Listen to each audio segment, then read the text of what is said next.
आज हम मिलाएंगे आपको एक ऐसे भगत से जो कई वर्षों से माता की साधना कर रहे थे और उन्होंने भक्ति का स्तर इस कदर बढ़ा लिया था कि अंत में उन्होंने मौत को भी अपना लिया था। जुड़ा क्या काम करते हैं आप? दास जो है परमात्मा के जुड़ने से पहले इंश्योरेंस सेक्टर में 26 साल की उम्र में मेरी पत्नी की मृत्यु हो गई कैंसर से। कौन से वो कारण रहे जिससे इन्हें उन भक्ति को करते करते भी दुखों का सामना करना पड़ा। इनके जीवन में अनंत दुख आए। इन्होंने अंत में अपना गला तक काट लिया और भगवान प्राप्ति करने के लिए। और जब ये संत रामपाल जी महाराज जी की शरण में आए तो इन्हें सही भक्ति विधि का पता लगा। आइए जान। सर मैं संत रामपाल जी महाराज बंदी छोड़ सदगुरु रामपाल जी महाराज जी की साधना करने से पहले दुर्गा जी की उपासना करता था। चूँकि मेरे घर में सारे लोग दुर्गा की ही उपासना करते थे, वही उपासना मैं करता था। और उस उपासना के करते करते मेरे जीवन में इतने कहर टूटे और दुर्गा जी का उपासना करने से जो मैं आपको बताने जा रहा हूँ कि दुर्गा जी ऐसे साक्षात 8वां अंग सहित ऐसे तख्त पे विराजमान हो जाती थी। और हम उनसे यही प्रार्थना करते थे कि कैंसर था, कैंसर ठीक हो जाए। आज जगत जननी है जैसा सुन रखा था, हमारे गुरुओं ने, धर्म गुरुओं ने हमको बता रखा था कि दुर्गा ही सारी जगत की जननी है। तो हमने कहा हमारे तो भाग खुल गए। ये इतना मतलब किसी को नहीं मिला। तपस्या करते हजारों वर्ष तपस्या करने के बाद जो प्राप्त नहीं होता वो मैं इन आंखों से देख पा रहा हूँ। मेरे तो भगवान मिल गया, मैं मोक्ष हो गया, सारी चीज़। और तो मेरे रोग दूर हो जाएंगे, पत्नी के सारा हो जाएगा। लेकिन भगत जी क्या बताऊँ कि वो यही कहती रही ठीक हो जाएगी। वो दूसरे दिन मेरी पत्नी की मृत्यु हो गई। मृत्यु हो जाने के बाद मैं सारी रात सोया नहीं। मैं ये सोच रहा था कि इस दुनिया को मैं बताऊंगा, कोई यकीन नहीं करेगा कि ये दुर्गा साक्षात देख रहा था और इसके बाद भी इसके ऐसे हाल हो गए कि पत्नी मर गई, कैंसर से मर गई। मैंने क्या किया, सुन रखा था जैसा धर्मगुरु ने कि भाई मरने के बाद भगवान मिलता है, मरने के बाद भगवान मिलता है। तो मैंने फैसला कर लिया सुबह में अपने आप को मार दूंगा और इसके बाद सफ़र करूंगा कि भगवान है कहाँ। जीते जी भगवान तो मैंने देखा, वो मेरे जीवन के कहर नहीं अलग कर सका। कोई मेरे जीवन में कहीं पे भी सुख और शांति नहीं प्राप्त हुई। ऐसा करके मैंने अपने आप का ये गला काट दिया। ये गला काट दिया। गला काटने के बाद जो है मैं 3 दिन जो है मरा हुआ था। दुर्गा जी की ऐसी चेहरा मेरे सामने होता था। मुझे जो है जितने भी निकाल के जो दूध है लेने आते हैं वो ले जा नहीं पाए। मैंने बोला भगवान मरने भी नहीं दे रहा, मिलता भी नहीं है, कहाँ जाऊँ, कैसे पाऊँ। जब ये चीज़ हुई, मेरे प्रश्नों का उत्तर नहीं मिल रहा है, मरने देता नहीं, मिलता है नहीं, भगवान है कहाँ। ऐसा करके जो है मैं प्रश्नों पे प्रश्न मेरे अंदर से उठ रहे थे। फिर हुआ क्या सर जी कि मैं तीसरे दिन जब अपने होश में आया तो मैं बेड पे पाया, हॉस्पिटल में पड़ा हुआ था। मैं बोल रहा हूँ, मेरी आवाज़ नहीं निकल रही है। तो मैं इशारा किया कि मेरी आवाज़ क्यों नहीं सुन रहे। कोई सुनने वाला नहीं, सब देख रहे हैं। एकदम से उन्होंने देखा, अरे इसको होश आ गया, होश आ गया, ठीक है। इसके बाद क्या हुआ, मैंने सोचा कि यार जब इनको सुनाई ही नहीं दे रहा, अच्छा रहा, कौन कितने सवाल पूछते, क्यों तूने गला काट लिया, क्यों ये कर लिया।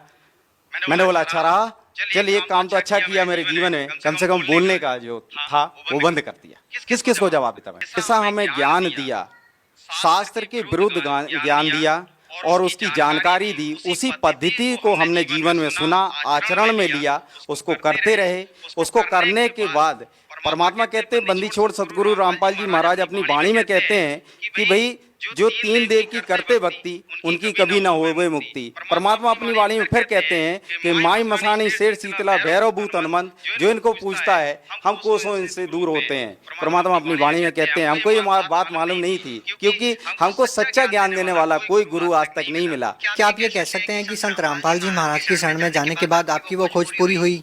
बिल्कुल। मैं ये आपको बहुत बढ़िया बात बताता हूँ। मेरे जब ये प्रश्नों का हल नहीं हुआ कि ये भगवान ये नहीं है तो वो परमात्मा है कौन, कहाँ है, कैसे मिलेगा, मैं इस खोज में जब चला तो मेरे माइंड में एक बात आई कि जो सारे जितने चैनल्स हैं कहीं ना कहीं कोई तो गुरु होगा जो इस संसार के विषय में, इस भगवान के विषय में जानकारी दे रहा होगा। ये प्रेरणा हुई मेरे अंदर ऑटोमेटिक, पता नहीं क्यों।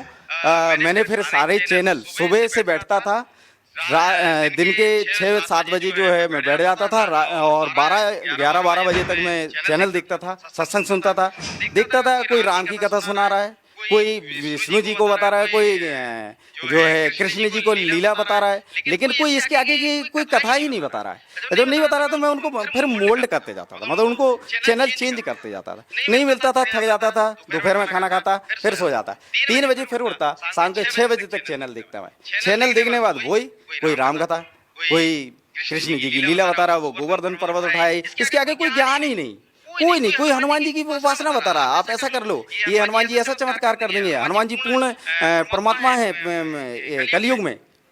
मेरे को ज्ञान ही नहीं समझ आ रहा है।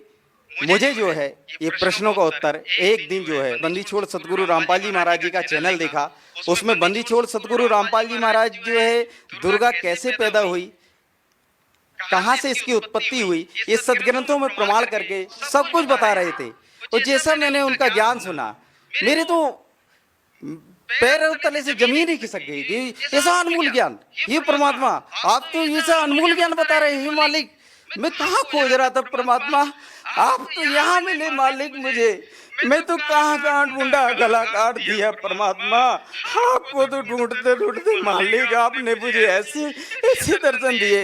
हे परमात्मा मुझे शरण में ले लो मालिक, मेरा तो सब कुछ बर्बाद हो गया है। यहाँ दुनिया झूठ झूठ बोल बोल के और सबको बरगला रखी है, इनको सब मूर्ख बना रखा है, अपनी दुकानें चला रहे मालिक। ऐसा ज्ञान आपने जो निचोड़ करके सदग्रंथों में दिखा दिया। मैं तो ढूंढ रहा था परमात्मा, किसी ने आज तक, मैं बताऊं आपसे सर जी, किसी ने आज तक सदग्रंथों को खोल के नहीं दिखाया कि देवी भगवत गीता में क्या लिखा है, गीता में क्या लिखा है, वेदों में क्या लिखा है, कुरान शरीफ में क्या लिखा है, पवित्र गुरु ग्रंथ में क्या लिखा है, पवित्र बाइबल में क्या लिखा है। गुरु ग्रंथ में भी परमात्मा का नाम लिखा है। 721 वाणी में भगवान अपनी वाणी में कहते हैं, यह कर्ज गुत्तम पेश तू कौन करतार, हक्का कबीर करीन तू बेअब परवरदिगार। वो मालिक का नाम बता रहे गुरु ग्रंथ साहिब में। सर, आपकी बातों को सुनकर निस्संदेह हर कोई विश्वास कर सकता है कि आपको संत रामपाल जी महाराज से नाम दीक्षा लेने के बाद परमात्म तत्व का ज्ञान हुआ।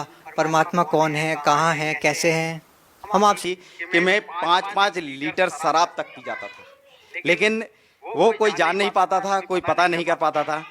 मैं आपसे बतलाऊं कि मैं बयान नहीं कर सकता हूं शब्दों में, ऐसी हालत को मैं प्राप्त हो गया था। ऐसा नास्तिक होने जा रहा था कि भगवान इस दुनिया में है ही नहीं। आज जो भगवान पाने की प्रक्रिया जो बता रखी है, उससे भगवान मिला, वो लाभ नहीं मिले भगवान वाले, क्योंकि भगवान के लाभ सुन रखा है कि भगवान तो करुणा का सागर है, दया का सागर है। वो कुछ भी मेरे जीवन में नहीं ऐसा घटित हुआ। मेरे 26 साल। सर, आप इतना नशा करते थे, आप नास्तिकता की रामपाल जी महाराज जी की शरण में जाने के बाद मैं सर जी आपसे बताऊं, मेरा नशा 1 सेकेंड में ही छूट गया। वो जो लत थी, मुझे इच्छा ही नहीं हुई परमात्मा की शरण में जाने के बाद। सर, अब आपको कितने वर्ष हो गए हैं कि आपने नशा नहीं किया? मैं जब से 26/1/2014 को मैंने परमात्मा बंदी छोड़ सदगुरु रामपाल जी की शरण में गया, उस तारीख से वो सारे नशे छूट गए एक ही पल में। सर, हम आपसे एक और बात पूछना, कोई लाभ नहीं मिला। हम आपसे ये प्रश्न पूछना चाहेंगे कि कहीं संत रामपाल जी महाराज हिंदू धर्म के खिलाफ कोई साजिश तो नहीं रच रहे? आखिर संत रामपाल जी महाराज किस धर्म को श्रेष्ठ मानते हैं? ये गलत है। बंदी छोड़ सदगुरु रामपाल जी महाराज जी ने किसी भी प्रकार से किसी भी धर्म के प्रति कोई साजिश नहीं रच रखी है। परमात्मा बंदी छोड़ सदगुरु रामपाल जी महाराज जी ने, क्योंकि उनका एक स्लोगन ही है, एक कि जीव हमारी जाति है, मानव धर्म हमारा, हिंदू मुस्लिम